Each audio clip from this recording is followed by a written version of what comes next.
Well, we've had a chance to think about the trends that we're experiencing that are coming together in this interesting confluence. We've talked about some of the consequences and some of the things we need to be concerned about as a society, but let's talk about things that you can do personally, yourselves, for your careers, for yourselves personally, that will help you navigate your way through this interesting time that we're in. To begin with, as I mentioned some time back, cybersecurity is professionalizing. I'd like you to think about that a minute, because when we think about the other professions, medicine, law, what are others? Teaching, librarians are professionals. When they go through their schooling process, they are prepared for professional careers where they bear responsibilities that go above and beyond your standard job. Certainly a doctor would have grave responsibilities for the health and welfare of his patients or her patients. And so there has grown up in these different professions characteristics of what makes a career field a profession, and I see cybersecurity moving in that direction. You can see that the responsibilities for managing networks, for being on top of what's going on networks, has far-reaching potential consequences, and so you want to be sure that the people that are in positions of authority regarding networks, installed networks, you're going to want to be sure that those people have the judgment, the maturity, the preparedness to be able to manage effectively and safely for society and for others individually. And so what does professionalization look like? Well, to begin with, it certainly does mean that there are opportunities.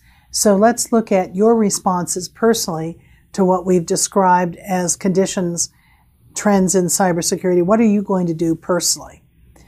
From a career perspective, there are opportunities available to you that are profound. I'm very fond of saying that cybersecurity has 0% unemployment.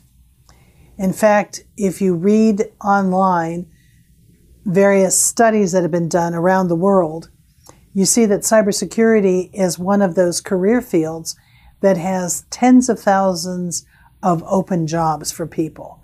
Now, how do you get there? Well, you need to prepare. One of your first steps is getting an introduction like you're doing through this particular course, and then figuring out, and we're going to talk to you about how to do this, where to go following this course to add to your knowledge base. But there are also other things that you can do. To protect yourselves personally and your families, I would direct you to the FTC's website that gives, and a link is provided with this module, that gives you information about how to stay safe and secure online. But let's go back to talking about you and your career.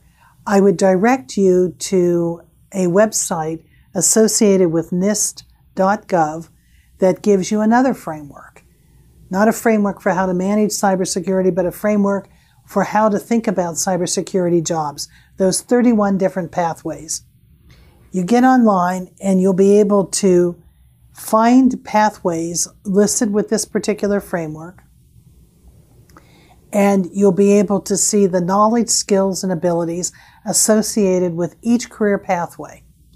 And I would really recommend that you give consideration to a gap analysis of yourself, comparing yourself to what's needed for that particular career pathway, and determine how you're going to fill in those blanks going forward. We're going to get into this in more depth later on in the course. But I also want you to consider what professionalism is going to look like for the field itself. And there's a number of things that are happening that are coming together, and I think in the next few years you're going to be seeing the launch of a profession. Every profession has educational standards. That's why we bring standards into the programs that we teach here at UW through the Center of Information Assurance and Cybersecurity. So educational standards characterize a profession.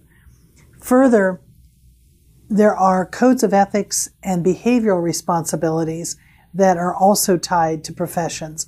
And we've seen various entities in our profession, in our field, begin to develop those ethical constructs and codes of behavior.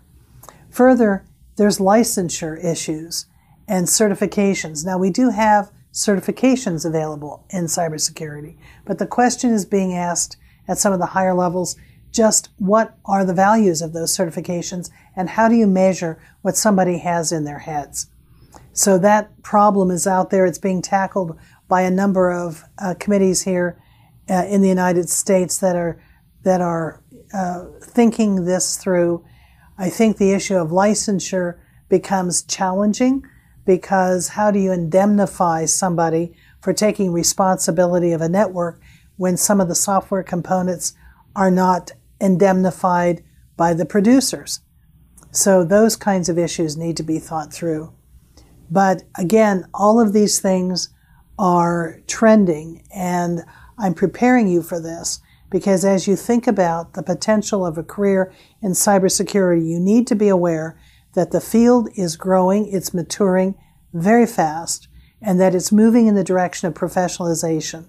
And you want to be very thoughtful about the education you pursue and how you prepare yourself for what's coming. In fact, you need to be signed on to continuous learning. So again, the things that you can do to prepare yourself, you can evaluate your nice career pathways, you can do a gap analysis, you can adopt a continuous learning strategy. I'd be developing my readings online. What are you going to look at every day? You need to be tuned into the emerging trends and staying on top of the field as it changes and moves.